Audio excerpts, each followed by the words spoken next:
c'est important d'avoir des amis ou des camarades de la salle de classe qui vont venir te parler. Puis souvent, ça prend... Des fois, on est gêné d'aller seul parler à quelqu'un, mais vous avez remarqué que c'était en petit groupe que vous avez été parler à l'élève. C'était bien. Dans les écoles de l'Ontario, des activités sont entreprises par le personnel scolaire pour appuyer la création d'un milieu positif pour tous les élèves afin de favoriser un plus grand engagement scolaire et une meilleure confiance en soi. On fait des fois de la yoga dans la classe, elle met de la musique, puis il a des lettres qui te montrent le yoga. Les activités de bien-être et de santé mentale à l'école découlent d'une initiative du ministère de l'Éducation qui favorise le bien-être et la santé mentale de tous les élèves de la province. Cette stratégie ontarienne globale de santé mentale et de lutte contre les dépendances dans les écoles met également l'accent sur une meilleure compréhension et la suppression de la stigmatisation des troubles de santé mentale.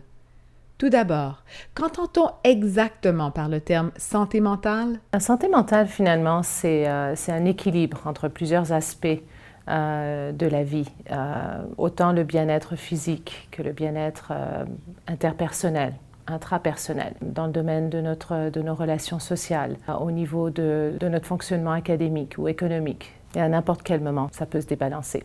Et quelle importance est attribuée à la création de milieux de bien-être pour la santé mentale dans nos écoles? La santé mentale fait partie intégrale, finalement, du bien-être des jeunes et puis du succès, de la réussite scolaire, finalement, des jeunes. Donc, on veut s'assurer que l'apprentissage professionnel comprend aussi un certain apprentissage par rapport à la santé mentale des enfants et des jeunes. Alors, c'est vraiment une approche systématique parce qu'on veut non seulement que les enseignants ou les intervenants soient outillés pour avoir des approches pratiques pour aider les jeunes, mais on veut aussi qu'ils sachent que ce n'est pas à eux de faire un travail clinique ou à faire une intervention clinique, mais vraiment qu'il y ait des soutiens, soit dans les écoles, au niveau du conseil scolaire ou au niveau de la communauté qui peuvent les aider.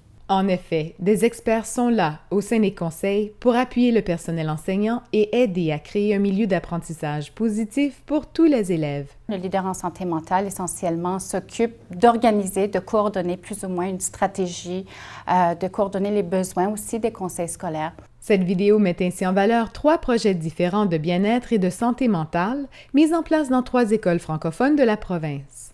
Dans la prochaine section, nous verrons un projet intégré au curriculum existant et mis sur pied grâce à des ressources internes.